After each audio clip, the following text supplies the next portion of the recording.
The April fire at La Crosse's India Curry House tore through most of a downtown block. Neighboring businesses are still working to recover. News 8 Now's Rob Romano checked in with one of them. Rob? Amy, no one was injured or killed in the fire at the India Curry House, but nearby businesses like River City Gold and Silver Exchange were impacted severely.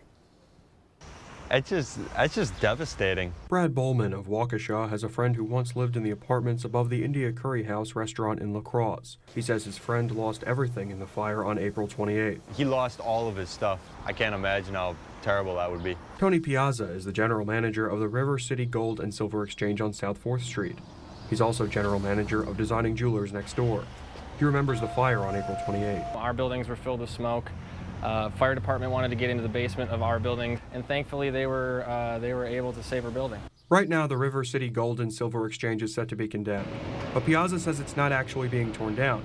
He says much of the building is still under construction. Condemnation is only because of the utilities. Our electricity came through that building, so once they tore out everything in that building, they ripped out our electricity service, and that's the only reason why it's condemned at this point. At this time, the River City Gold and Silver Exchange is operating next door at Designing Jewelers on South 4th Street. Just very fortunate and thankful that the buildings made it through.